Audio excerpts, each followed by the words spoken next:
សេចក្តីអំពាវនាវការកសាងសុលំឬបោតវត្តច័ន្ទរាំងសីហៅវត្តកកោះ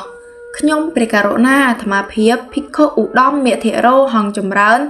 ព្រះគ្រូចៅអធិការវត្តច័ន្ទរាំងសីហៅវត្តកកោះព្រមទាំងលោកអាចារ្យគណៈកម្មការនិងពុទ្ធបរិស័ទចំណុះជើងវត្តទាំងអស់ដែលស្ថិតនៅ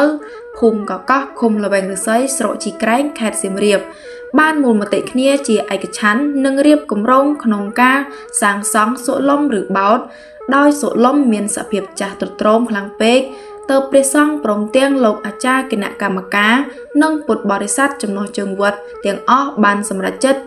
កសាងសុលំឬបោតមួយដែលមានប្រវែងបណ្ដោយ 11.5 ម៉ែត្រនិងទទឹង 6.70 ម៉ែត្រដែលត្រូវការសសរចំនួន24ដើមដែលតម្លៃសសរក្នុងមួយដើមមានតម្លៃ 45,000 រៀល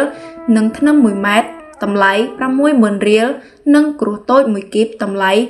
75,000 រៀលខ្សាច់1គីបតម្លៃ 45,000 រៀលស៊ីម៉ងต์1បេតម្លៃ 20,000 រៀលឥដ្ឋ1ដុំ 175 រៀលដែក12លីតម្លៃ 29,000 រៀលដូច្នេះសូមឯកឧត្តមលោកជំទាវលោកអុកញ៉ាលោកស្រីនិងពុទ្ធបរិស័ទជិតឆ្ងាយទាំងអស់ចូលរួម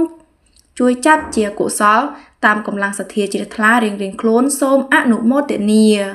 ថ្ងៃអាទិត្យ9រោចខែមិញឆ្នាំម្សាញ់សប្តាហ៍ស័កពុទ្ធសករាជ2569វត្តច័ន្ទរាំងសីហៅវត្តកកោះត្រូវនៅថ្ងៃទី7ខែកុម្ភៈឆ្នាំ2026